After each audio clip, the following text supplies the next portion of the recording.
Thermal Ultra Power Sword, activate! Sorry, guys, it was kind of loud, but I feel like when you're doing Power Rangers, you get in the mood. And I, Van Lee, am in the mood to talk Power Rangers. Brian Vaughn, are you in the mood to talk Power Rangers? Baby Gallimimus, activate! Spencer Hendricks? I am not on this energy level that you guys have. Yeah, you look a little more tired than the rest of us, although I'm quite tired. I don't know. I think maybe I'm just... You're going to have to sell me on Power Rangers, but that's what we're here for. I'll sell you and everyone who's listening on I'm not Power too Rangers. tired. I'm just, I'm not in love with Power Rangers yet. Sick of Power Rangers. By the end of this, I will be. Me, on the other hand, I'm going to try and keep this energy level the whole time. Please do not do that. Nowhere to go but down for you. That's usually the case. All right, well, let's talk Power Rangers here. We're going to cover Season 1, Episode 1, the true pilot. There is a lost pilot, which I've watched and I'll tell you about here shortly. Sure. But we're going to start from the beginning for this show, and I think that's the best way to start this batshit crazy show.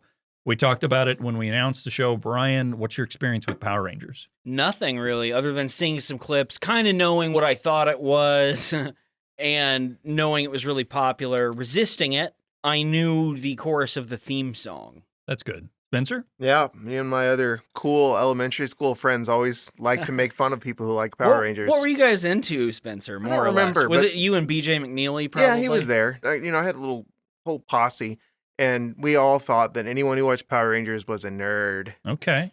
Well, this is 1993, Yeah. so Jurassic Park, maybe? That was 93, right? Yeah.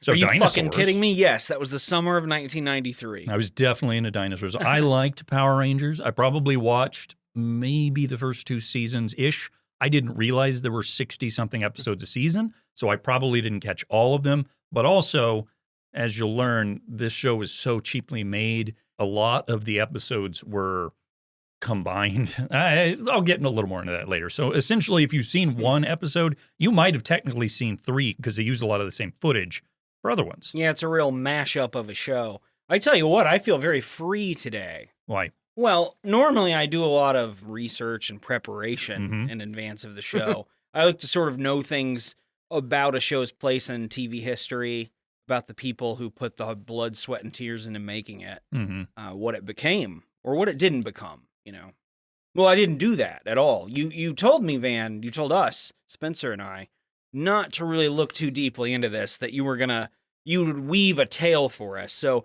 I obliged. And after having watched these 2 episodes of Power Rangers, oh boy, do I think that was the right call. Because my first question I have is, what is this? And then... A question we'll be asking many times this evening. But also, I can't imagine this was lovingly made. A lot of the shows of our childhood, I think people have really, really rose-colored glasses for, including ones that I like. This, along with Transformers, to me, the TV show... Those fall into this category of shows that I think some people our age project meaning onto sometimes. There's no depth to this, certainly, but it's a hell of a lot of fun. Let's just go ahead and get into really about the history of Power Rangers. We'll discuss that, the characters, the cast, and then talk about this episode. Next week, of course, we'll be covering Season 2, Episode 1, the introduction of Lord Zed. It's an important moment. It is a very important moment, so keep that in mind. But back in 1984, the first idea for Power Rangers came about from creator Haim Saban. I don't know how to pronounce either of these names. Saban. He caught an episode of Chowden-shi Bioman, which is the 8th iteration of the Super Sentai series. It's a television series created by the Toei Company and Bandai. I know Bandai. I can do that one. The series is basically just Power Rangers, but in Japan... Or more appropriately, I should say, Power Rangers is the Super Sentai series in America. Because essentially what happened is Saban caught an episode of the show, didn't understand any of it, because of course he doesn't speak Japanese. I think he was in Tokyo for some business idea. And he had a fleeting idea that even though he didn't hear anything or understand the words, I could make something of this. We just caption it and refilm the American stuff. Or Which the really English-speaking sounds like stuff. like one of those... I don't have any good ideas. I'll take that one. Well, he received the rights to this project, and he pitched it everywhere, but no one would bite until he met with Fox Kids president Margaret Loesch, who absolutely loved the idea, and against the opinions of most of her team and other executives, just decided to greenlight it. Margaret, does it deter you at all that this is really bad?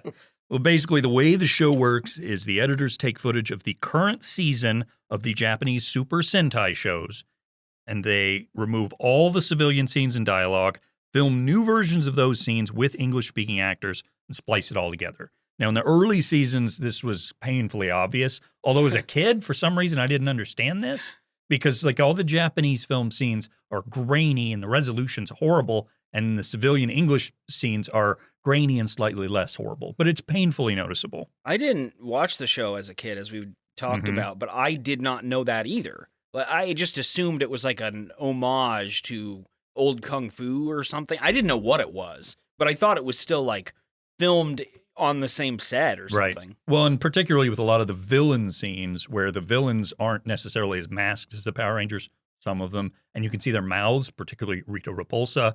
She's speaking Japanese, but they've dubbed it over, so it has that look to it. Yeah, she's great. And we don't really need to go over the basic plot of the series before we get into it, because that's what this episode is about. So let's talk the main cast and then kind of get into it.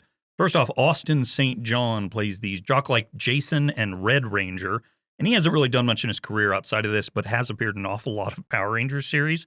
He did appear as a main character in the Christian movie A Walk with Grace, which I don't believe we've seen. It sounds like it sounds like we could have. You could tell me that we'd seen it, and I would believe you without hesitation. It's got two words that are in a lot of Christian movies. Walk and Grace. Right. Certainly. Next up, Twee Trang appears as Trini the Yellow Ranger, and I looked because you could get 10 different pronunciations of the name Twee. Her co-star says it on the Forgotten Pilot. So I would assume, since they were friends, he knew how to say her name. Well, she's become the most memorable Yellow Ranger of the series, according to fans, and she also had a role as a main villain in The Crow, City of Angels. But tragically, she was killed September 3rd, 2001, when traveling to a friend's wedding, and the car she was riding in lost control. It was a horrible story. I don't really want to recount the whole thing. Next up, Walter Emmanuel Jones plays Zach, the Black Ranger, and that is black as in the color of skin and black as in the color of his ranger outfit. By the way, Trini, who was Vietnamese American, had the yellow costume, so I guess this is just a 90s thing, right? I mean, you wouldn't do that now. You wouldn't make them be the black and yellow ranger. No, and it's clear to me that, I mean, obviously, because we know the footage was pre-existing, they cast based on that. Like, we need a yellow ranger. Well, we need a pool of Asian women to interview for this job. That's what they were doing. Jones wasn't exactly a super successful actor, but he does at least have a bunch of credits outside of Power Rangers, including 27 episodes of the 90s Nickelodeon show Space Cases, which I'm certain I'm the only person that ever watched it. Oh, no, I did. Did you watch it? I did watch it. Do you remember the rainbow-haired that girl? That's all I remember. Yeah, I didn't watch it, regularly or anything, but I did see it. I got psyched for it, because at the end of the first season, the rainbow-haired girl, who was my favorite, she ends up leaving the show. So what they did is they had them go through some portal or something, and then her friend, who was invisible, became visible, and she became invisible. One of those, yeah. Well, the old Chekhov's gun. Well, because it's Star Trek. That was clever. If you put a portal on the table, by the end of the story, the portal goes off. David Yost plays Billy the Blue Ranger, and of course, total nerd. And he has, I believe, the most appearances of any actor in all of Power Rangers. His career was a tumultuous one, however.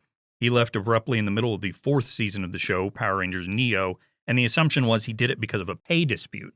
Well, it comes out much later that the real reason he left is because he was gay, and members of the production crew were hassling him aggressively, calling him, of course, the 90s slur for gay people that I'm not going to say out loud. And he said producers would also hassle other cast members about his sexuality, telling them to prod about it, and he basically stated that he believed those production members did not find him worthy of his position because, quote, gays can't be superheroes. Well, I'm going to tell that guy right now, he is more than worthy of fucking playing Billy the blue dipshit Power Ranger. What's funny is if you watch him in the unreleased pilot, he's peppy, he's excited to be there, and you can see by the time the real pilot comes out, they've already ripped all the joy out of his heart. I thought he had a little bit of it. He had none. I kind of thought it fit. I didn't think he needed to have that, though. Was his character was kind of like you're clearly not as physically gifted as we are, but you got a lab, you're smart. Yeah, way to memorize a bunch of shit. Affirmative. He had like outward enthusiasm, but his eyes did betray they were him. Dead. Yeah. Dead inside. Yost actually tried 2 years of unbearable conversion therapy after leaving the Power Rangers before Eventually, he has a nervous breakdown, moves to Mexico for a year, comes to terms with his sexuality. He's great now. He got back in the business. He had a couple more Power Rangers shows. He just done a lot of producing, behind-the-scenes work, so still active to this day. But definitely talks about how badly he was bullied on this show. Our final Ranger is Amy Jo Johnson, who plays Kimberly the Pink Ranger, a.k.a. Girl. She was a gymnast in real life, and we can see proof of that pretty quickly in this episode, but she's had by far the most successful career of any of the actors on this show. She's been in things like ER, Felicity. She's directed several feature films, television episodes. She's had a busy career. Wow. A couple of quick hits I want to cover would be Richard Stephen Horvitz as Alpha 5. He's done a bunch of voiceover work. David J. Fielding voiced Zordon, as well as provided the grainy tube image of his face. Oh, so that is that guy's face. Yeah. I would choose maybe a different face. Why? What's wrong with this face? I think if you're going for all-knowing being, you don't choose a guy whose name is like the Night Court guy. What's this guy's name? David J. Fielding. Yeah, isn't that guy's name Dan Fielding? I think it is. Like, he didn't convey that visually. His voice kind of did. The voice was pretty good, and it was also replaced at the end of the second season. He did it for this first year. But they kept his face. If we're talking voices that are just music to your ears, we need to talk about Alpha 5. Be my guest. I mean, that guy has the rich, dulcet tones you're looking for from a servant robot with a frisbee head. Cool lightning bolt on the chest, though. I like that. Is Alpha 5 here with us now? Ay. He says that a lot. That's his catchphrase, Brian. Yeah. You should make it yours because, you're on the same registry. No. I've got to wait until it comes naturally, like Spencer's awesome catchphrase. Oh, okay. But you are saying ultimately that if you're going to have your all-knowing, brilliant face, you don't pick the other guy from Tenacious D to be the face Kyle model. Gass. Yeah, that's the one. Yeah, you don't pick him. And you don't pick Jack Black either. You probably shouldn't have a robot that talks all the time sound like that also, to be truthful about it. How do you think it should sound? Probably more like your voice. Okay. Or Zordon's voice. So you think it should be more, I'm not saying this about myself, but more calculating and smart and sexy? Yeah, well, I would say saying it about myself. kind of big galoot. Like that kind, okay. Yeah, like big bumbling robot, huh? Yeah, like a goon. Yeah, so I actually think that Zordon is just kind of a smokescreen anyway. You know how the Wizard of Oz they project him. Yeah, the man behind the curtain is not what you think it is. I actually think Alpha 5 runs this whole thing. And that's just some sort of digital representation. I like this interpretation. The mastermind behind it all. So you know how in Saw, Carrie Elwes had Saw's leg off or whatever, but then you find out the body that's been there this whole time was Saw, was Tubin Bell. Yeah, and he's so good at being still. And the old man was number one in Squid Game, and he was what's the guy that was the puppet master? I forget what he was called now. It's been so front man. Yeah, the front man. Oh, that was that was his number 2. That's think. also what they call Mick Jagger. The concept, Alpha 5. He's more behind this than you know. Okay, I like this interpretation a lot, and I can see it like, get back behind the curtain, bitch. Well, there is one episode where Zordon has to go offline for a while. Something about interdimensional or whatever. So anyway, Alpha 5 has to be on top of things. AOL's giving me problems. I ran out of discs. So Alpha 5 has to keep on top of things. The Rangers are like, we got to go do a volleyball tournament or whatever it is they do in the show. Mm-hmm. And Alpha 5... No, that sounds right. Because they can see everything all at once. They see in the park of Angel Grove, where this takes place, that a little kid, he can't find his mom. He's got a soccer ball, and he's like, Mommy, where's my mommy? And Alpha 5 goes, oh, I've got to contact the Power Rangers. But he doesn't. He pauses and realizes, you know what? I can take care of this. So he transforms himself into the park and tries to help this little kid. And the kid goes like, well, help me find my mommy. And Alpha 5 says, let's play soccer. And then they play soccer for a minute. Wow. Yeah. Man, that sounds like we should have watched that maybe. Do you think Alpha 5's brain is the same shape as his head? Ooh, good question. Do you think it fits in there like that? Or is that just, it's not housing anything? It's just an empty Frisbee shape? I think it's a psych out because we would think the brain would be there because that's where brains are. Sure. Yeah. And the big bone, the skull bone. But it's actually in like his cake because he's got cake, man. So that brain's he's back got a there. real dump truck base. Alpha 5's got some junk in the trunk. You know, I hate to see him go, but I love to watch him walk away.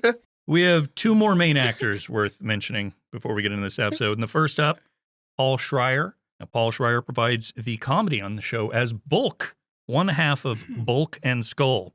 Now, you're not going to believe this, guys. Uh-huh. Schreier hasn't had a ton of film roles to his name. No. This is mostly it, just Power Rangers. He was so convincing as whatever that was supposed to be. He is, however, the longest-lasting original cast member of the Rangers, and he's directed 16 episodes of the Hello Kitty animated series, which, by the way, I'm sure delights Katie, my girlfriend, because she's a stereotype. She is. She loves Hello Kitty. And then finally, that leaves Jason Narvey as the other half of Bulk and Skull, Eugene Skull Skulovich.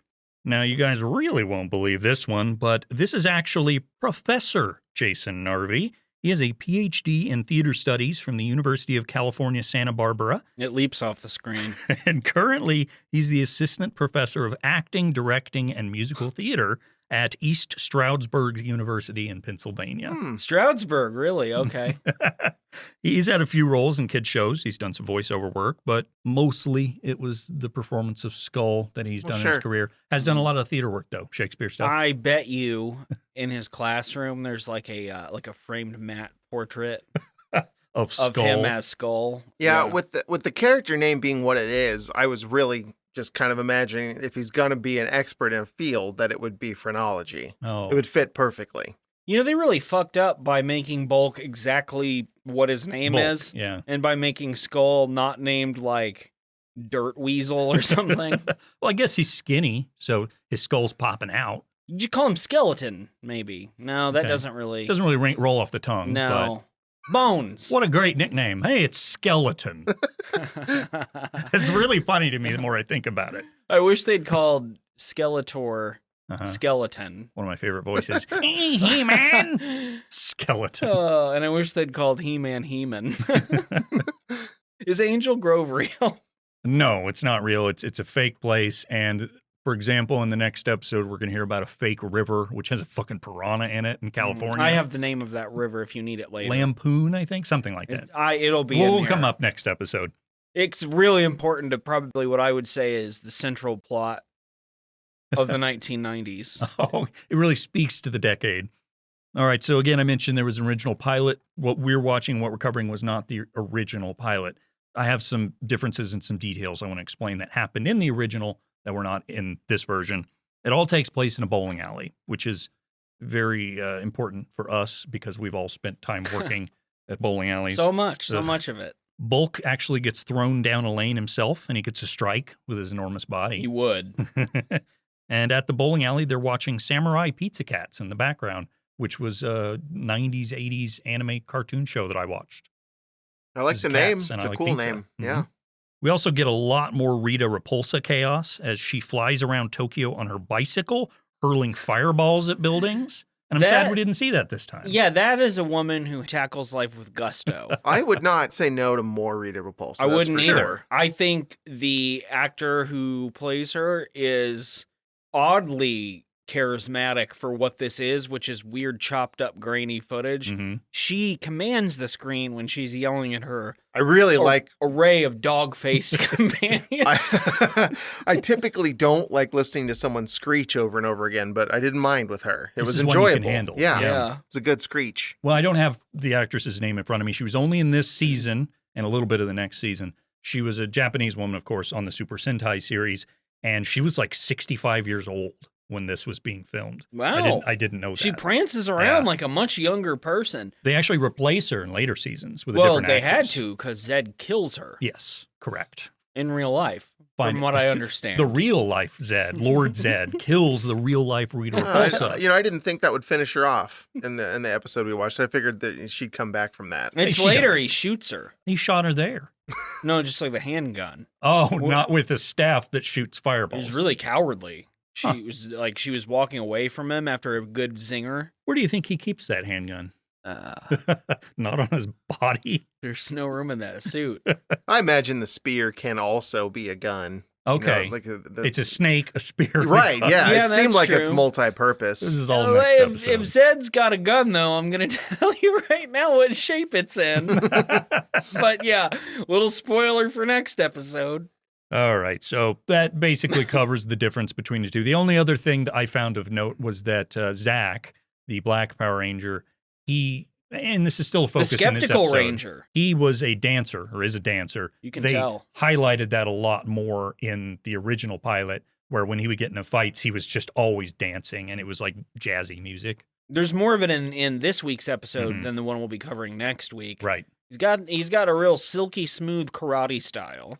You know, he reminds me of as a young Walker Smith from Babylon 5. A little bit. He's going to turn into that. Once Caligula gets a hold of him and trains him in the way of the Muay Thai.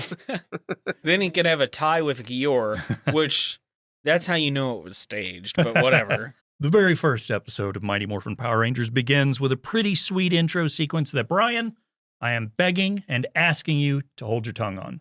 I will. Because this episode we're about to cover really is the intro. Yeah, it is. So we're going to wait to the end of this episode to discuss the intro. I will tell you, it is really, really funny, though, to watch an episode where all of it is in the intro. Yes, all Yeah, of that was super confusing. It's like a 15-minute cold open, basically. Really? And then, the last minute is what the show is supposed to be. So we'll touch on that a little bit later on in the afternoon. The afternoon? That makes no sense on any level. Exactly. I was like, we record at nights, but I was like, they're going to be listening. I mean, some yeah, other time. I imagine listener could have it on in the afternoon. No, It's I like to possible. think you made a calculated choice to appeal on a personal to our level. daytime listeners. Yeah. To our work-a-day listeners. And also when we're on our spot in the radio, which is in the afternoon. Yeah, all the Dans and Sallys and Lorenzos out there listening at 3:22 p.m. are like, that Van's talking directly to me. Download. Tell my friends. That's Leave right. a review. Dan and Sally, great job, Brian. Don't forget Lorenzo. Well, the show proper begins the same way most first episodes do.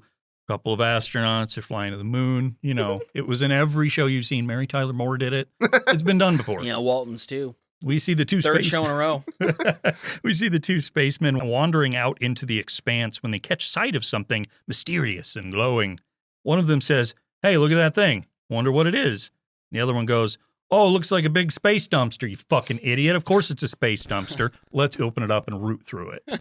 As the astronauts touch the glowing gem on the lid of the dumpster and pull off the heavy lid, a powerful light emits from deep within the container.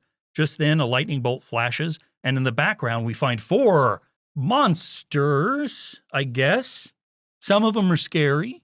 Some of them not so scary. It's got a real Bananarama vibe to it. These monsters are Babu, who looks like an emo bat monster, and he talks like Magilla Gorilla. He's like, "Gee, Mr. Rita Repulsa." Yeah, he's cool.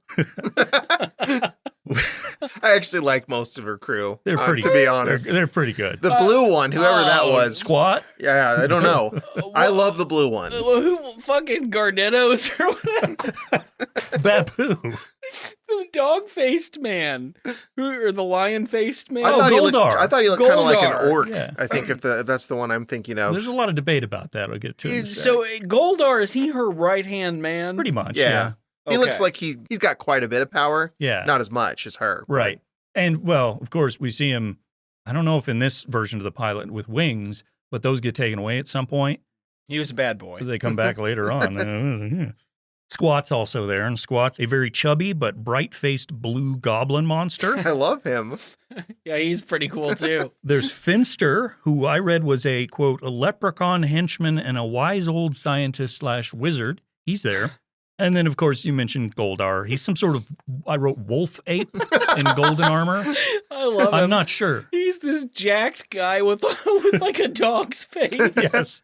Yes, he is. I thought he don't was know an why. orc. I find him so funny because he walks around with this sense of purpose with this unmoving canine face. Well, okay, the original voice for Goldar is in this episode, and it's nothing to write home about. I don't even remember what it is.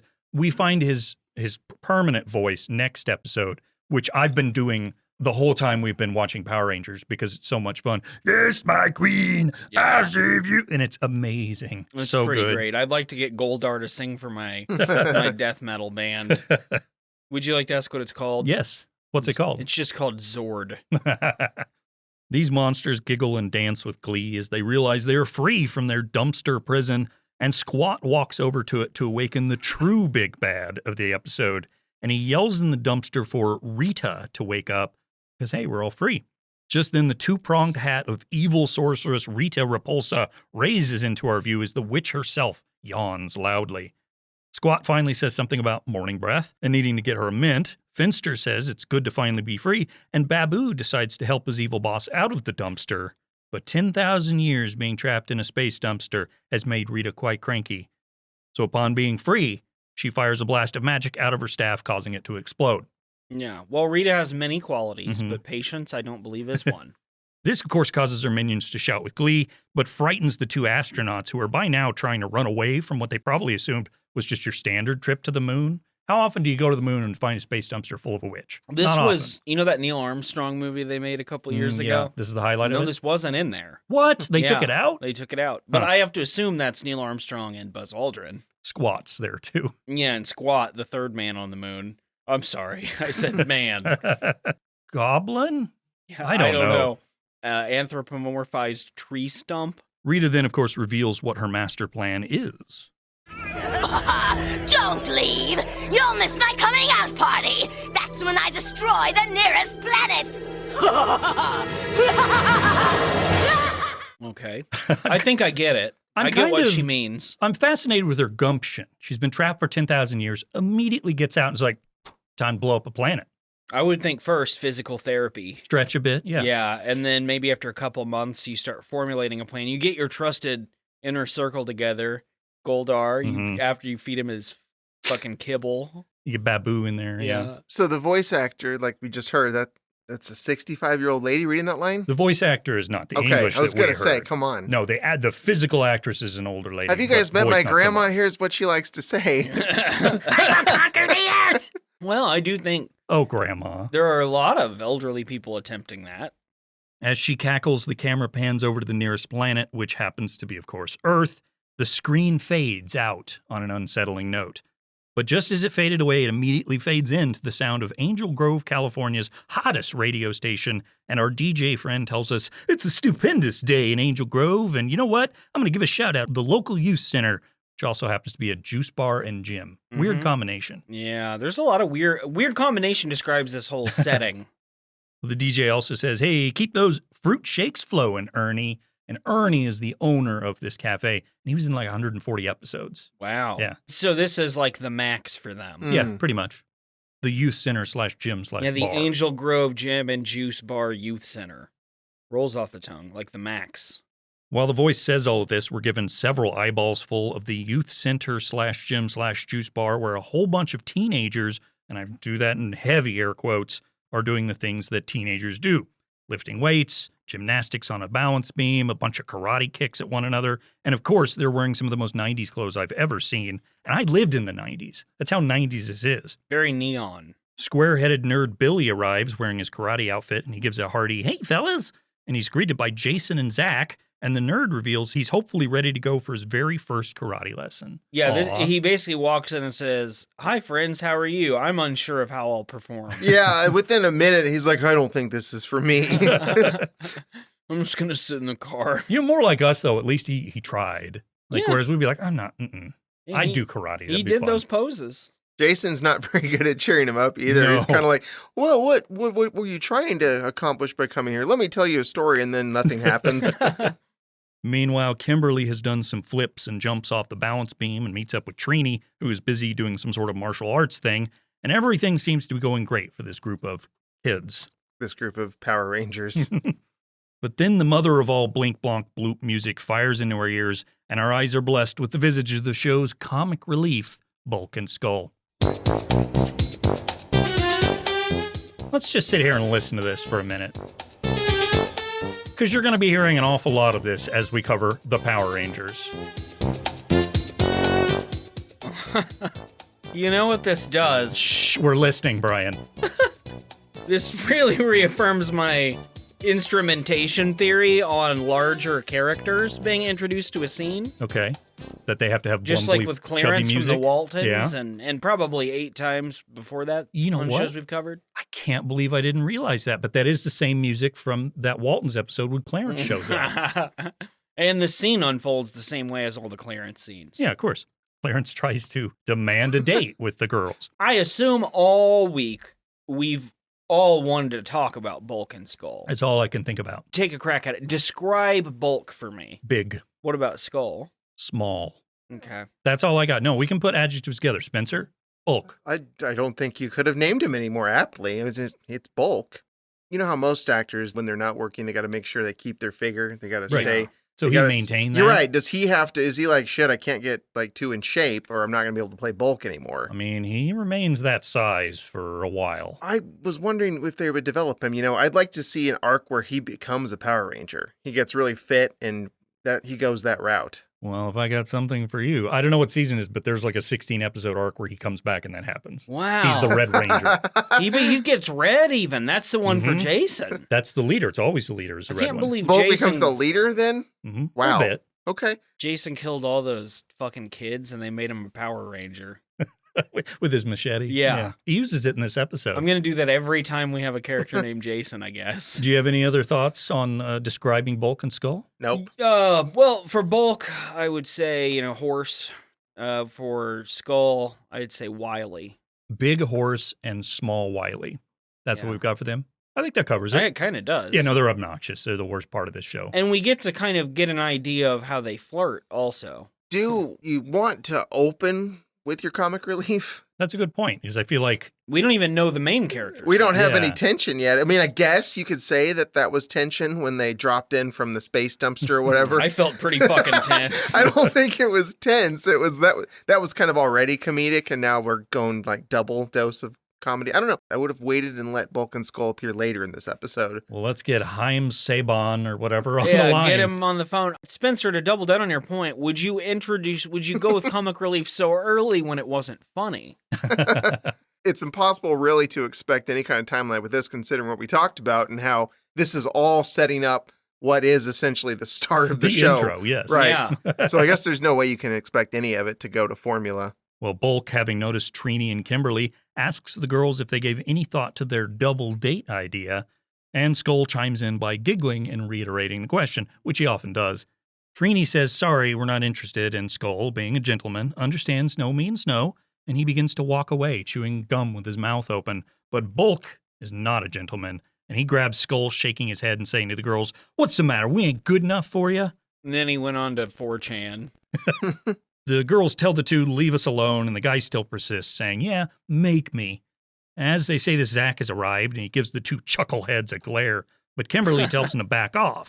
The two girls are plenty capable of handling Bulk and Skull. Anyway, Zach comes over. He's got his little herky-jerky dance moves that he's good at, and he threatens the two idiots, but when the girls say they can handle it, the guys lunge at them both, Bulk and Skull do, and both Trini and Kimberly arm drag the guys onto a nearby gym mat where that blink-blonk flute music kicks in really hard. You would think that Bulk and Skull were running at someone on the outside of a wrestling ring, getting ready to be thrown into the barricade. Well, what was their intent if they didn't get thrown down? What were they going to do? Crush the girl. I believe to gut each of the women who refused their advances. Is that just a normal response for their rejection? Is like, okay, we got to kill them now. You know what can answer your question?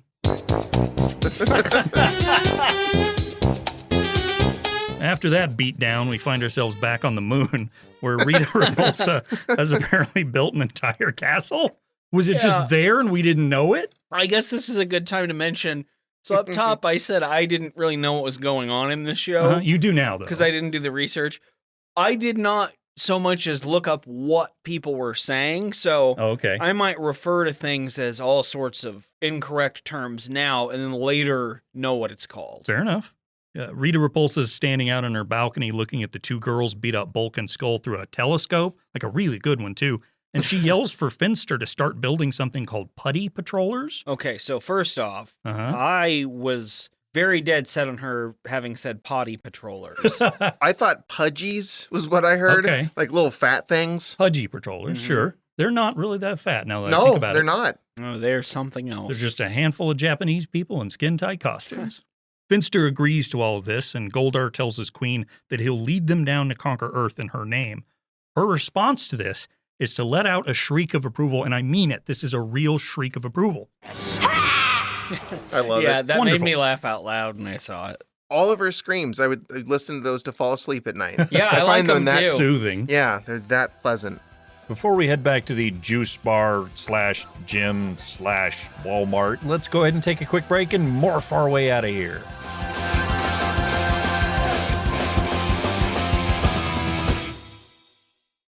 Jason's karate class has now begun, and we see his students doing a bunch of those punch, kick, scream things, but we focus on Billy, who, despite being a fully grown man, simply can't get the hang of this. He's awkwardly punching when he should be kicking, screaming when he should be punching. Jason stops the entire class to show Billy what to do, but Billy still can't get it right. Jason then asks the class what it is that martial arts helps us to develop. And it's here that we find out Billy isn't just shitty at everything. He's smart, because he immediately chimes in with courage, kindness, integrity, fitness, loyalty, and discipline. Yeah, he Kurt Angles all over it. I've got to tell you right now, also, the response Jason gives him is so funny to me. It's pretty great. Yeah, he's not impressed. No, he goes, Billy, you did a great job of memorizing that so quickly. You knew 6 words. I'm very proud of you. Wow, Billy, you're going to get your ass kicked, but you do know the rules. This is the part where I was saying, like, Jason has been trying to cheer Billy up, because Billy at this point is already like, I suck at this. And this is the beginning of where I thought Jason had this big pep talk, but really this fizzles out, and this is as far as it goes. Yeah, and I don't even like the tone of his little speech he gives Billy, in the sense he's like, even me, a fucking god of the martial arts, Matt at the Santa Cruz Youth Center juice bar. Even I started out, not able to totally do all my karate moves. So don't worry, Billy. I really don't like Jason as a character. He is that stereotypical leader, jock, 90s guy, and I can't stand it. Well, a voice from the back of the class yells out, "Hey, geek!" Well, you guessed it, it's Bulk and Skull. Bulk tells Jason he wants to be taught how to beat people up, but Jason says, no, that's not what this is for, which basically leads into a competition of whatever you can do, I can do better between Bulk and Jason. I love that Bulk and Skull enter the karate class wearing their karate gis, but with their coats and hats on from their streetwear. They're rebels, man. Yeah. Can't pin Seems them like down. a lot more work to put all that crap on over it. Bulk eventually tries to do a tornado kick and instead winds up face first on the floor. It's utterly hilarious. His first kick wasn't that bad. No, for really what he wasn't. looks like. I was like, oh, wow, he Do can you guys actually think do he that. could do a kick that well? No, and I just don't have the leg movement, like the elasticity in my leg. I just can't do that. There are days, because I watch wrestling, where I would like to practice doing kicks. You should. Now that I've said that in a public forum, Well, you just need to go to the fruit juice bar and the bar and jam. Rotisserie, Jason, whatever. teach me how. Just go there, and well, actually, probably just go straight to Bulk. He's probably a better teacher. He knows. Jason sucks. Later on, after the karate class, Jason, Billy, Trini, Kimberly, and Zach are all sitting at a tiny table together, and Jason tells Billy, who's now wearing overalls like a toddler, that he did a great job in his first karate class, despite not doing a very good job at all. Sucked. D-. Ernie, who was hinted at a full 2 minutes ago, is the owner proprietor of this gym / youth center / bar, arrives, and he asks who ordered the spinach juice. And Ernie, by the way, is an enormous man with a Hawaiian shirt on. He looks like he's having a good time, too. Like he might hang out with Magnum. Yeah, I can see that. He has almost a Jersey accent, too. It's not aggressive, but it's like, hey, who ordered the spinach? Yeah, who wants the spinach juice that I keep on hand in my restaurant? We get a little look at that he actually does serve, apparently, fruit drinks at this fruit bar place. Yeah. He's got a big tray of them. It's one of those things where, like, I guess he doesn't partake in the product very often. But before any of the kids can answer his question, suddenly the ground begins to violently shake. People start to scream, and Ernie blurts out, "Oh no, it's a fucking earthquake! Everybody stay calm!" As he yells this, he accidentally drops his entire tray of smoothies onto Bulk. Of course. Who happens to be right behind him. You act like it's some big coincidence that if you've got a tray full of, like, plant shakes that you drop them on the largest thing near you. When you keep playing that, it underscores just how much they are using Bulk in these first, 5 minutes of meeting the Power Ranger characters. They just have come... I'm telling you, I have a feeling they don't properly understand the pacing of comedic relief. I just have a suspicion that could be the case. This show and pacing are at odds with one another. It's nothing for long stretches, and then everything happens all at once. Yeah. And then it stops again for a while. It feels like a lot's crammed in, and then you'll get 6 straight minutes of Power Ranger, and then just like robots and puppets. I don't know. We see a montage of people screaming and running as the earthquake continues, and suddenly, out of nowhere, we find ourselves in a giant compound out in the California desert as a robot voice begins to scream out, "Danger, danger, it's the big one!" And I immediately was like, this is a cool guy. Where is he? I really do have a type, though, like between robot Alpha 5 and C-3PO. Oh, yeah, that's true. The wisecracking's not the right word. No, because Alpha 5 is a good supportive robot. C-3PO complains a lot. But he can get stuff done. He could. Now, you need to kind of grease the wheels of his ego to get him to do anything. But when he's at a task that he's capable of, does it well. Oh, yeah, he's great. He's God to the Ewoks. Exactly. Just like Alpha 5. I wish C-3PO was in Power Rangers. Yeah, we might as well just go ahead and do like a full crossover. Introduce Rita Repulsa's right-hand man, Darth Vader. And Lord Zed's best bud, Sheev Palpatine. I'll tell you what else is, I bet you they called Anthony Daniels when they were casting for Alpha 5, and he was like, you can't afford me. No. Eventually they could. They made a lot of money from this show. It's here that we get our first look at both Alpha 5 and Zordon.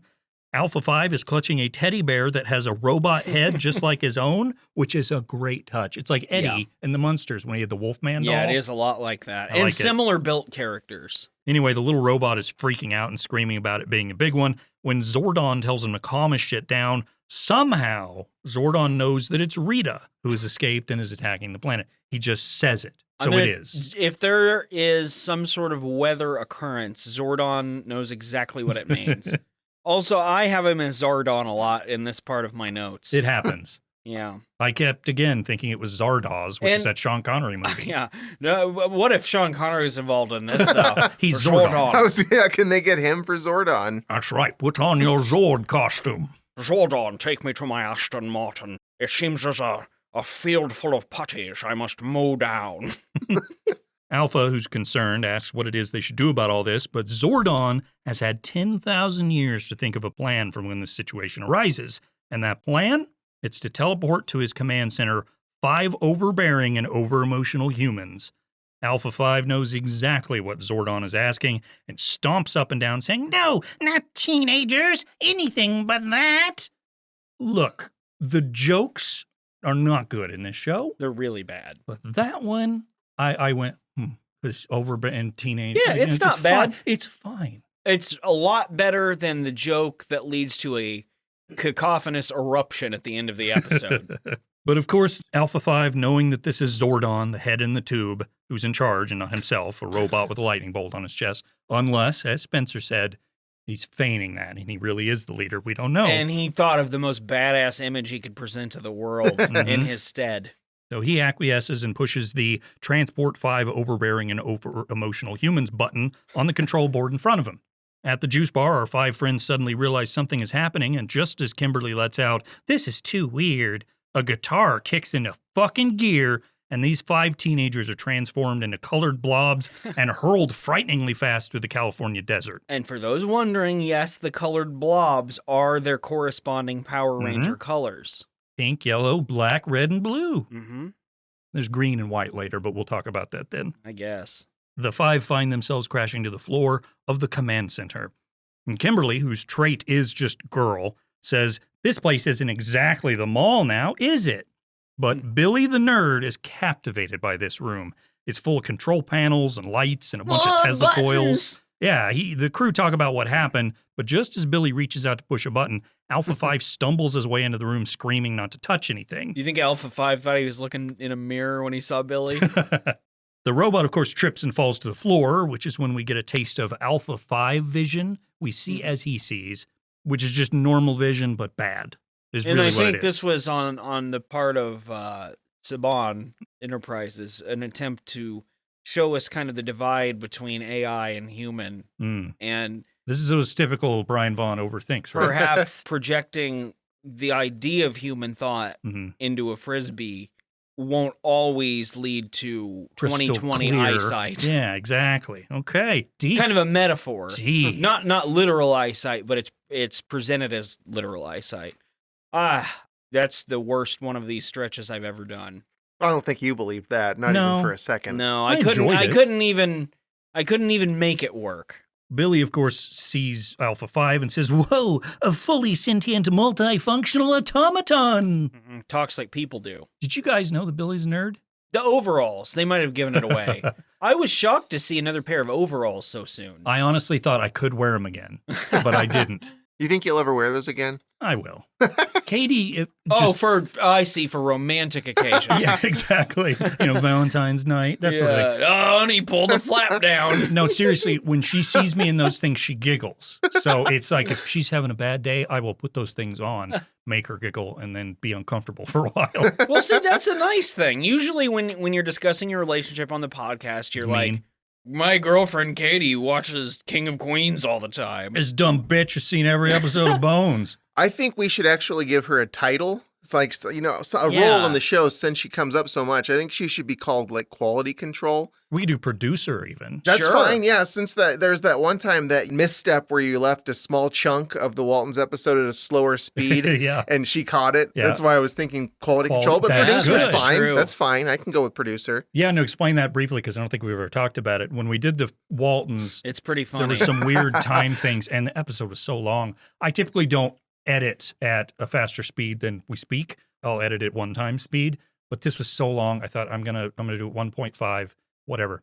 So I adjust it, edit the whole episode, publish it, stretch everything out back to 1x speed, publish it, but somehow missed a chunk. And Katie tells me the next day, she's like, "Wait, what was that weird stuff during the Waltons?" And I was like, "What are you talking about?" We played it, and it was us going very slowly. Yeah, everyone sounded just Super obliteratedly drunk. It's corrected, so you can't hear that anymore, unless you're one of the lucky listeners who has Downloaded got to that experience file. it. Yeah. I still You have are it, in too. possession of a rare collector's item. That's right. Where I don't sound like my voice is lower, even at a slower speed. That was my favorite thing that came from that. You were so aggravated. It's so weird. I'm proud of it though. I amazing. transcend like what a human's recorded voice can be. Next up, some lightning bolts fly out of these poles that are here, and suddenly a face appears in a very large tube as Zordon is here, and he welcomes the humans, explaining just who he is, an interdimensional being caught in a time warp. And he didn't lead out with "Don't panic," which is what I would do Yeah. if I have a bunch of kids in this situation. Billy right away is not concerned. He's just like, I want to push buttons.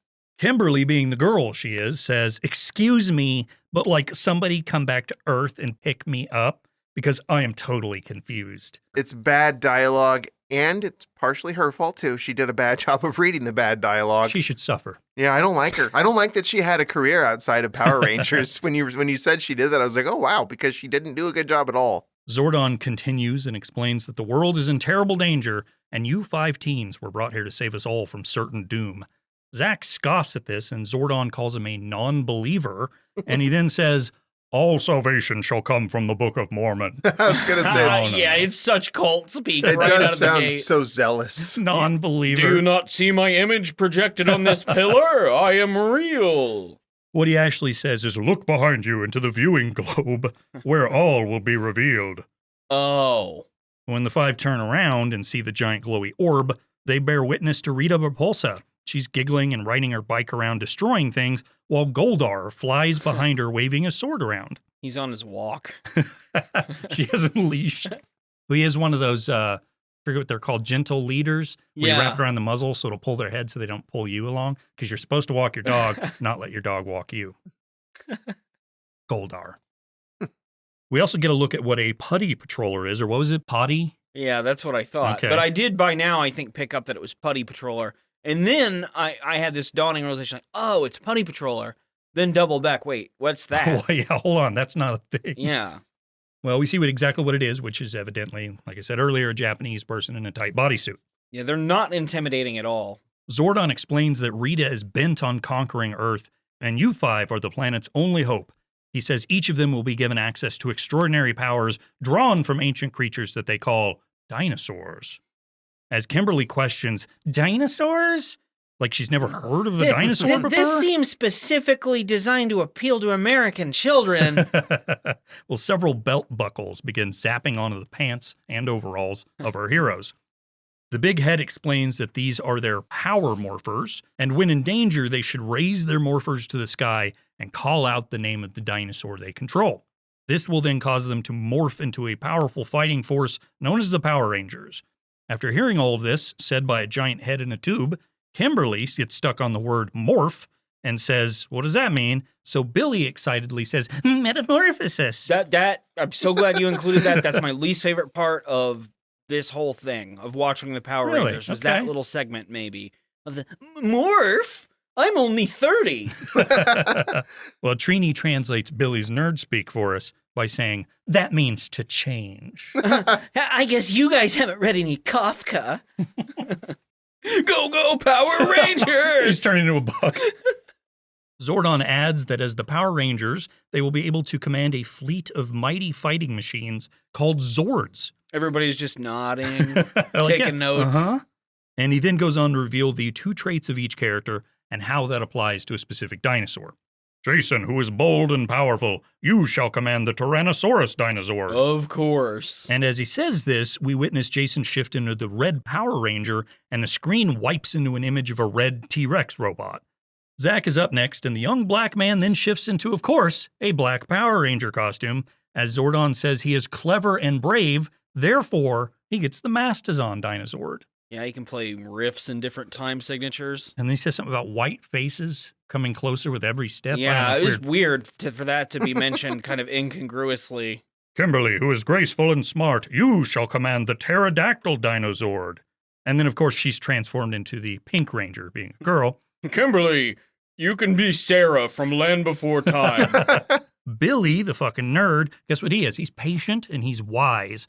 Therefore, he's the Blue Ranger and giving control of the Triceratops dinosaur. I think that's true. They seem like porch-sitting dinosaurs that contemplate. Okay. I really wanted him to just kind of not have a spot for Billy. Like, Billy, nerd, you're actually not going to be coming. Every good team needs a bench player that's also good. Another thought I have is they're getting colors assigned to them. It reminded me of Reservoir Dogs, which is not something people normally think of when watching Power Rangers. But I hope not. I was thinking same time frame. I was thinking of Kimberly being like, pink, I don't want to be pink. Or someone being like, brown. Brown's like Mr. Shit, which is what they say in Reservoir Dogs. And just throw that exact thing in this. And you can make the argument, Kimberly being the Pink Ranger is a real Steve Buscemi type. Looks just like him, too. They should have had him play Skull. I'm sexually attracted to Steve Buscemi. They should have had Steve Buscemi play Skull. He really could have been perfect. Yeah. And Chris Farley could have played Bulk. Yeah, he could have. Then when they come on the screen... Let's take a look at Steve Buscemi's IMDb page real quick here. Wow, this is an impressive list of credits. Reservoir Dogs. Fargo. The Pink Ranger. Well, we also have Trini. We haven't mentioned her yet. She is, of course, the Vietnamese-American actress Thuy Trang and turned into, you guessed it, the yellow Power Ranger. Her traits are fearless and agile, which gives her control of the saber-toothed tiger Zord. Okay. Okay, sure. That sounds cool. Zordon says, look, this isn't all, you little shits. You also can take all of these things and smoosh them together to create the Megazord. And then he explains, a lot of Japanese shows have like kaiju type battles. And we need to kind of shoehorn something in where you can all become a bigger thing. They like mecha. That's the thing. So it's always fighting robots, which is pretty cool. That's why they make Mecha Koopas in Mario. The problem I have with that is he's saying if you do this, if you're all one big thing, you'll be unstoppable. Why not just do that? Start out with that. Yeah. Like, why do we wait until, when it looks like you might lose, then... It's the old principle of, like, you have an army, why are you sending one guy in at a time? Become the Megazord first. That'll stop Germany. Yeah. After witnessing all of this on the Palantir, Zach scoffs and says, Power Morphers, Megazords, it's too weird for me. And he just pieces right out of it. Even after being told he was going to be that Mastodon thing, he's like, nah, I'm not doing that. And I like this from Zach. He senses something is weird. Like, he's never been hearing about no Zord morphs until today. It seems weird that this popped up. And then Kimberly concurs, and the two just leave, Billy, Trini, and Jason, on the other hand, they're a little more interested in what this giant face has to tell what's them. Billy going to be doing with his life otherwise? I was just getting ready to say, no one's ever thought I'd like to change into something else more than Billy. Well, it takes Zach yelling out to Billy to get him to leave alongside everyone else. 5 teens walk away. And this seems irresponsible on the behalf of Zordon. You're just leaving them out there? 5 underage kids wandering the desert after you leave some sort of... Would you call it a space pyramid? That thing they walk out of? What is that? I didn't call it that, but I will. I don't know what it is. I just call it the compound, but space pyramid's pretty good. Well, Zordon just kind of rolls with the punches, though. But then again, maybe he should be held responsible for this. What are you going to do? Cuff him? He's a big head in a tube. Yeah, that's true. You You'd have to move the sheet to get to him. I think he knew his master plan. He knew they weren't going to take it right away. He's like, they'll come to their senses. He knows what he's doing. There's a cut scene probably that they didn't include, like a deleted scene, where Zordon talks to Alpha 5, and Alpha 5's like, oh, but your whole plan didn't work out. And Zordon's like, those little fuckers will be back. You just wait. When they go back to their boring juice bar lives, they'll come crawling back to Uncle Zordon. Oh, please let us defeat Rita Repulsa in the battle to save humanity. Please. I'm so bored. The whole process. My only friend is a robot. And he's programmed to like me. They get a little while to mull it over here.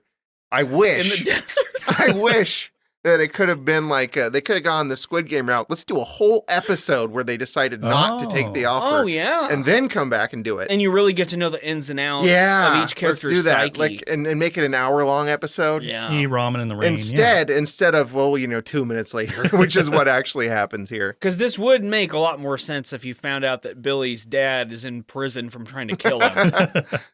Zordon just kind of rolls with the punches here. He says, okay, whatever. May the power protect you. Alpha 5. I'll figure something out.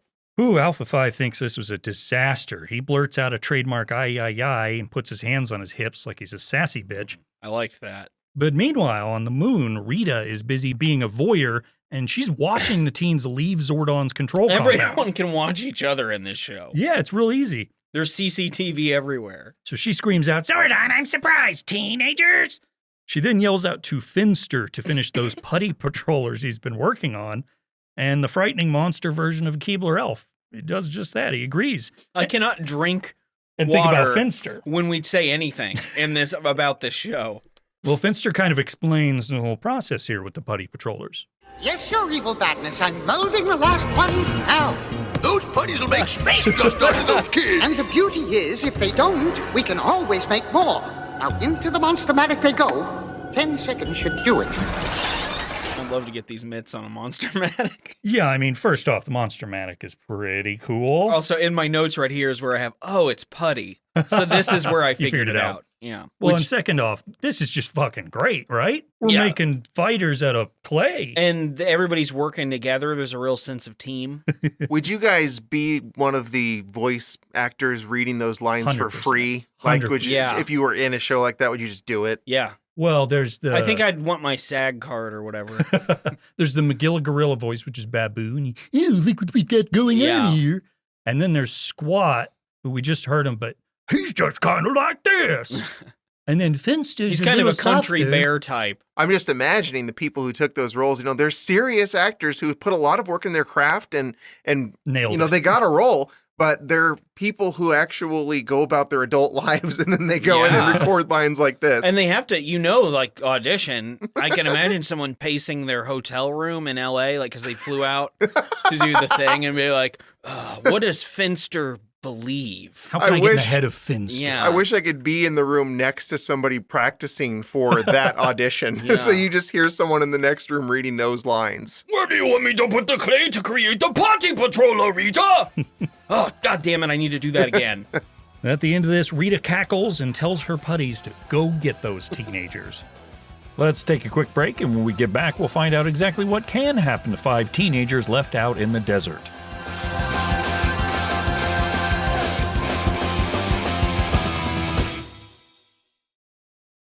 Zordon apparently didn't bother to call the kids a cab, so the 5 of them are wandering in the desert in the middle of nowhere when Jason finally pipes up and says, hey, all this weird shit that has happened to us, and we're told we're the only ones who can save the universe, and also dinosaurs, for fuck's sake, maybe we should go back and think about this or help out in this way. But Zach is still having none of it, and he starts arguing that they shouldn't do it because they were talking to a giant floating head, when I would argue that that's a pro. You put that in the pro column. Yeah. Giant head tells you something, pro. You kind of have to read significance into that, because I've never seen a giant floating head. As they continue to argue, Rita then watches them from the moon using a sniper rifle scope and says it's time to fuck these kids up. She grabs her magic staff and says, "Blah!" and flings a fireball out of her staff from the moon to Earth and nearly hits them. Right. She's really good. She almost went pro. But this wasn't just an ordinary fireball shot from the moon. No, guys, it's a special fireball shot from the moon. It's one that contained the putty patrollers, or putties, of course. We see them now up and close and personal in their gray skin-tight outfits, and they make weird turkey gobble noises. Yeah, it's bizarre. It's a lot like that, unfortunately. It's not fun to listen to. They also don't just run at our heroes. They somersault around and backflip off Kind of things. walk sideways. Yeah, a little bit. They're like little crab people. Crabs don't go this way. They go that way. No, and they also have to be shot down to earth in a fireball by Rita Repulsa. Where they come from. But in case you forgot, these aren't just your regular run-of-the-mill teens in the 90s. If these were us in the 90s, we'd get our asses handed to us by the putties. Yeah. Meh, I Actually- don't know. I don't know that we would. Yeah, They don't seem like they want to hurt you. These are the bad Yeah. putties. They get upgraded later. That's true. These are just like the entry level putties. These are the sorts of putties that are like, yeah, what do you mean? I was just thinking that. Yeah, that's right. Go Devils! No, my friends. These are gymnast karate teenagers. And they spring into action. Zach goes to attack several putties, but he's a dance karate guy, as we've Yeah. described. So he do and jukes and jives and all that. And he does stop to just actually dance. Yes. It can't even be interpreted as no, it's fighting. true dance. Yes. Yeah, and I think that in that moment, I like to believe is when Zach decides he's a Power Ranger at heart. Oh, okay. That's what convinced him. It wasn't Yeah. even saying he's the a world dancer. thing. That's how he just it fits him. expresses himself through his little feet. Jason starts fighting a putty while Trini battles another. And just as one begins to Hey, attack stop Billy, I don't know why you're trying to do that. that's pretty good. Just as one of these putties begins to attack Billy, he says, "Wait!" And then he puts his glasses into the front of his overalls like the piece of shit fucking nerd he is. I bet this guy actually has a pocket protector. You know how that was always a joke in the 80s and 90s? But like, he had one. yeah, because I've never met a person that No. had one. What does it protect? From Your pocket? ink exploding in your Oh. shirt Yeah, pocket. because you got to have a lot of pens if you're a nerd. Always writing down your fucking quadratic equations. There's a bunch of fighting and hijinks here, and while a few of them manage to get a punch or two in on the putties, the gray monsters get the upper hand on each of the kids one by one, flinging them all into a pile. It looks like our heroes are in major trouble and are likely to be brutally beaten and probably fondled by these putties. But Jason remembers that Zordon just gave him these morpher things. Oh, yeah. I forgot. Just now. Like you could just forget that just happened to you. Oh, the most significant thing that's happened to humanity. So they say, why not? Let's give it a shot. So we then see each of the five grab their power morpher, push it straight in front of them, and scream out their dinosaur name. Did you get goosebumps when they started to do it? Oh, yeah. I did 'Cause too. The soundtrack's kicking in, Yeah. man. It's a big moment. Yeah. You're like, I guess that there will be a Power Rangers show. Up to this point, I didn't know. You know, I thought the name was a bit of a misnomer, but no. Mastodon, pterodactyl, triceratops, saber-toothed tiger, tyrannosaurus.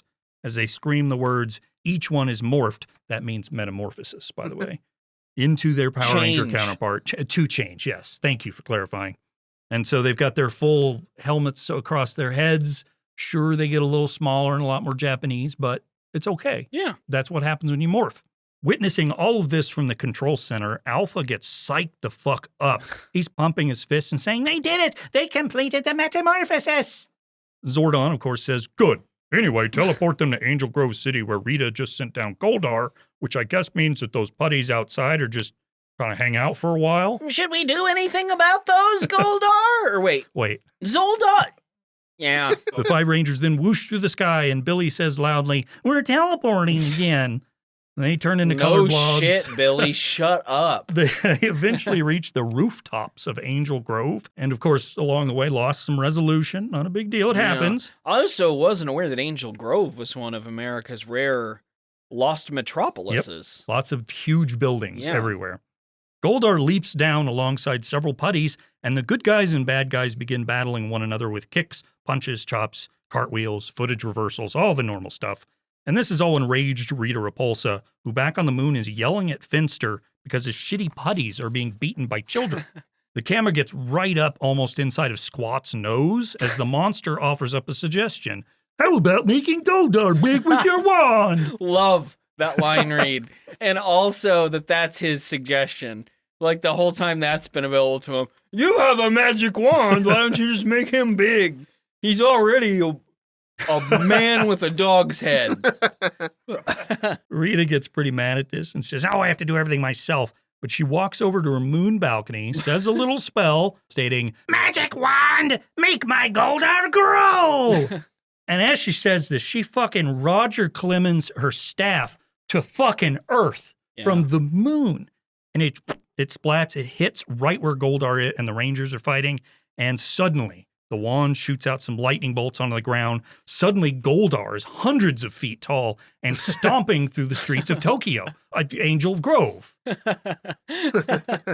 Goldar tries to stomp on the Rangers, and they take turns yelling at him, saying it's their planet, we're not going to back down, fang face, that sort of thing. Yeah, and Goldar doesn't do any of the things I expected him to do, like play fetch, eat his own shit. Speak when told to speak. Yeah. Okay, so his stepping motion, very half-hearted. Seems a little bit more dramatic, like he's trying to tease him than actually hurt him. It's got some flair, Spencer. Yeah, it's Goldar. It's got some flamboyance. When you're decked out in gold like that, you got to have some flamboyance. Well, that's part of Goldar's intimidation technique, is he doesn't want, by dawdling a little bit in his attacks, he presents the image that he knows he's going to win. So there's no need for them to metamorphosize into the big giant thing that they have. They don't have to do that because they're going to lose. But of course, the Red Ranger says we do need to at least get our dinosaurs out. So he says, Dinosaur power! Oh, and I mentioned earlier that Jason as the Red Ranger is somehow worse. The way he reads his lines, it sounds yelly. Like a teen pretending to be some sort of drill sergeant. And it's really, really obnoxious. And I get a sense that Jason is supposed to be the main ranger. Mm-hmm. Yeah, the one that all the little boys would like to be. So he blurts this out, and we witness each of the Rangers' mighty Zords come screaming out of their particular climates. The T-Rex rises from the flames deep within the earth. The Mastodon roars and spews breath from its trunk in the terrible cold of the tundra. The Triceratops comes bursting out of the desert. The saber-toothed tiger leaps out of the jungle. And with a powerful explosion in a goddamn volcano, the pterodactyl comes screeching out. The Rangers leap into their respective Zords, and if I haven't mentioned it yet, guitar's going fucking nuts right here. We're at the part of the song. I like to imagine that's Alpha 5 playing it. Oh, certainly.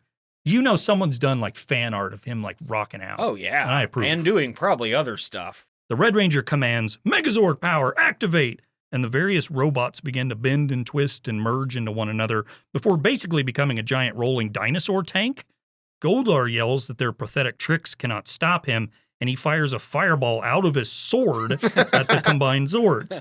The giant machine then fires a bunch of shots at Goldar out of its just mini cannons located all over it, and after hitting him, Jason says, Zap him again! And then the giant robots shoot a bunch of force lightning at the big monster, knocking him to the ground. But this isn't the only trick up the Power Rangers' sleeves, my friends, and they initiate Megazord battle mode. Because I guess you have to already. They really blow their load in this episode of all the stuff Zordon said was possible. Look, you buy a new car, you want to take it on the highway and let it rip. You don't want to dandy that thing around. Are you kidding me? This is the Autobahn. We see this Megazord battle mode kick into gear, which also kicks the soundtrack into full Go-Go Power Rangers gear, and the Megazord stops and begins to twist and bend and adjust even more, eventually standing up on two legs as the Pterodactyl Zord whooshes in and converts into a powerful chest piece for the Megazord, who by now has switched from a Tyrannosaurus Rex head into a robot head with horns and yellow eyes that flash with lightning, indicating the transformation is complete. I commend you on paying any attention to any of this. Mm-hmm. Please. I understand you were just so invested in how cool it is. It was so hard to look at and listen to. It's the complaint I have about, honestly, the last third of Marvel movies. Mm-hmm. Where it's all just this, just just unbridled sight and sound. You can summarize it with things look real bad for the good guys, and then they do just enough to outmaneuver the bad guys, and they just barely win, and that's how it goes. To the point we all discussed earlier, it is really, really funny that they aren't just like, everybody become the one thing, the Megazord. Right away. Just right away. Did you notice it was just a little bit bigger than Goldar or whatever he was, and their metamorphosized giant thing just a little bigger. Not much of a fight at that point. It's like, okay, well, they're going to win. They're bigger than him. Well, you see, Goldar is one ape wolf man.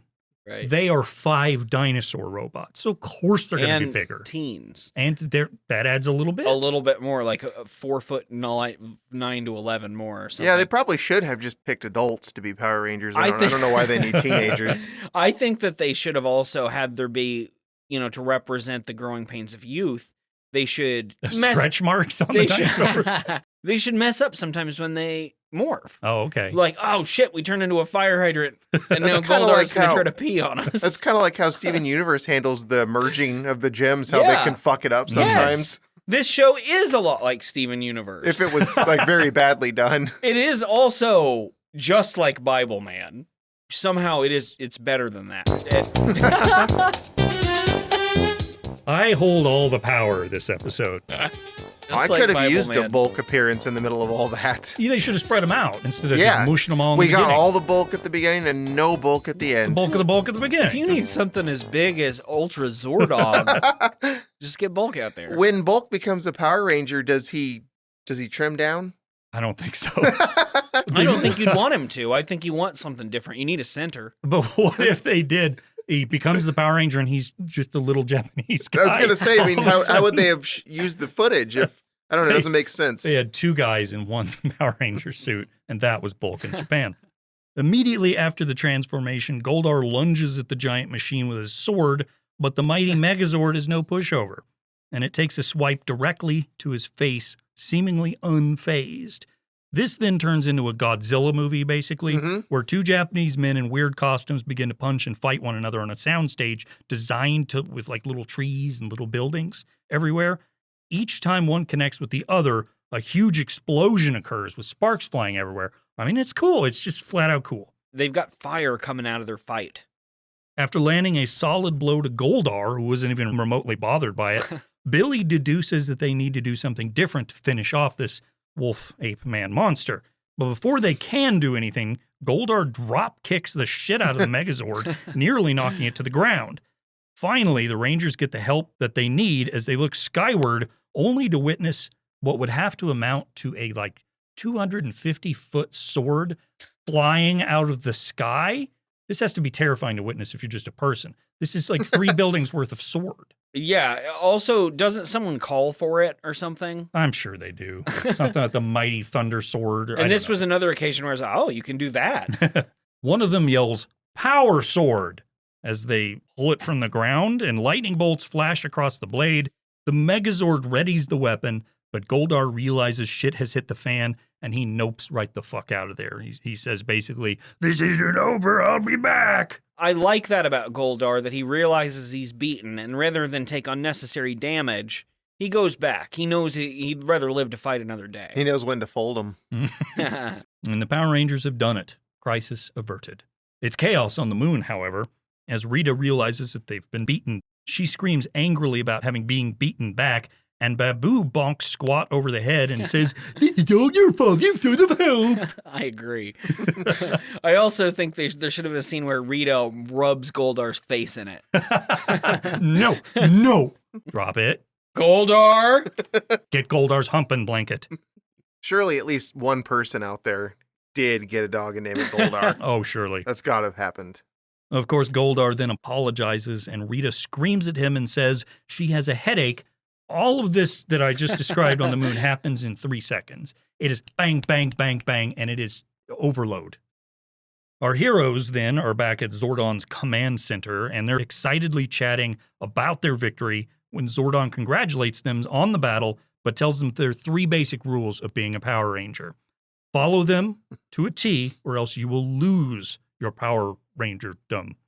The 3 rules are: fake it until you make it, change your Zord's oil every 3,000 miles, And number 3, don't talk about the Power Rangers Club.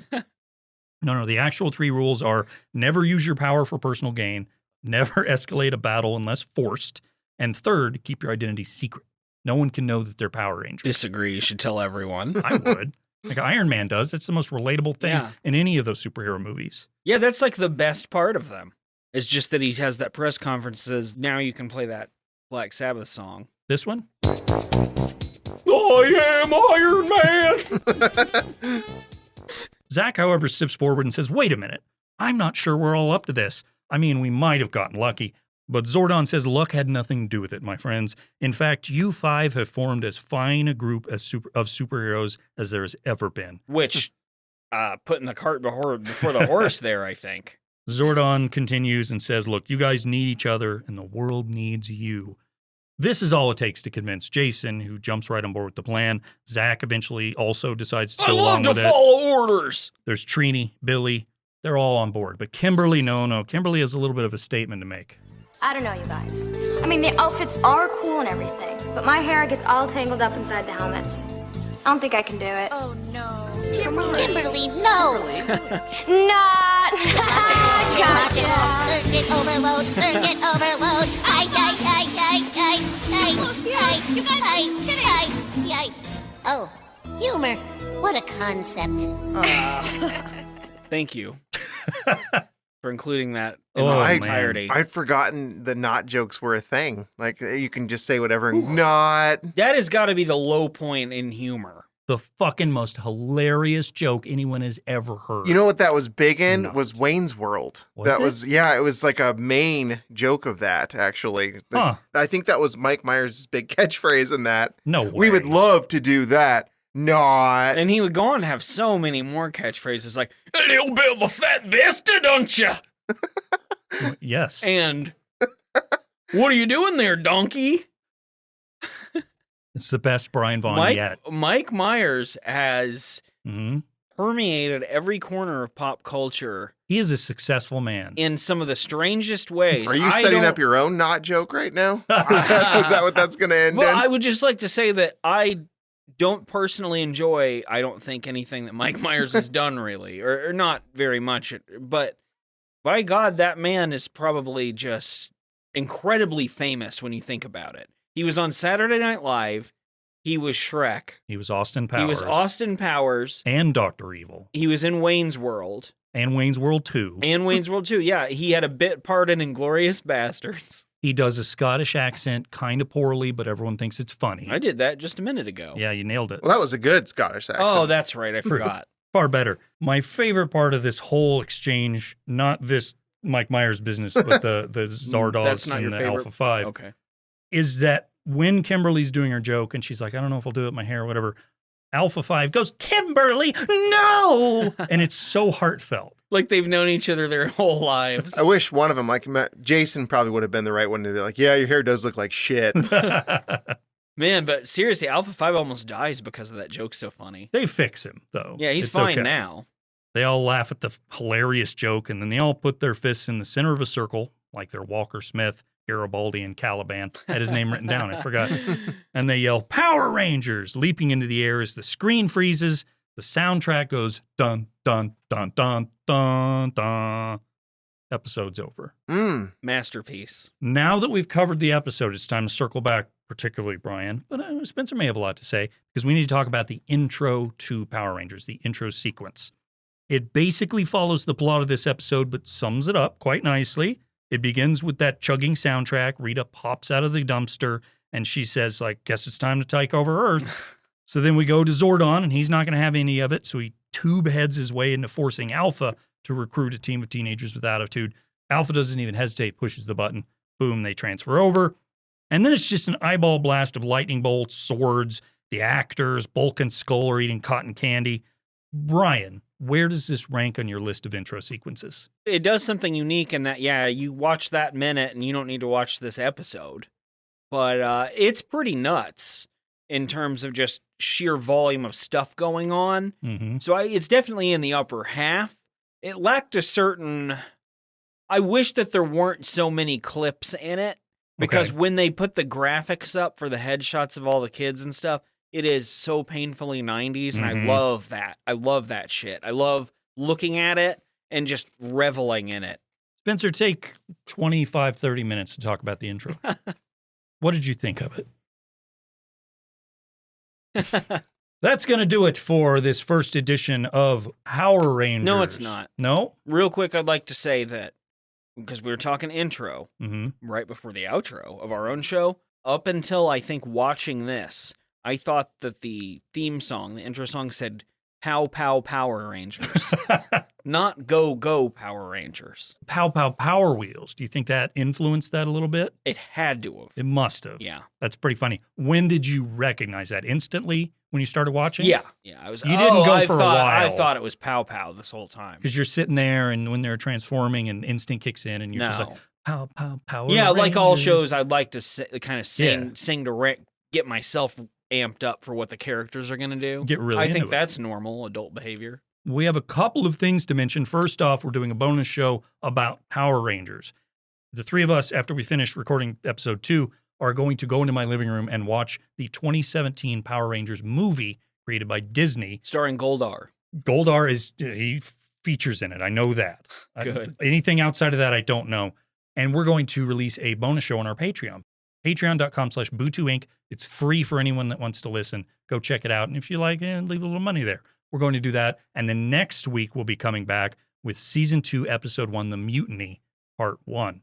Anything else before we get out of here, guys? Yeah, I'd actually like to challenge anybody who is listening to this who either has a dog named Goldar or has known a person with a dog named Goldar. You have to right now go to Apple Podcasts and give us a 5-star review and tell us your story about Goldar. And you can also give us a review anyway, but you have to. Yeah, and we'll tell the world your story about Goldar. If you have a dog or know someone who has a dog named Goldar, you have to give us a review. It is not optional. If optional. you are a dog named Goldar. I can think of no greater way to end this show than to do this.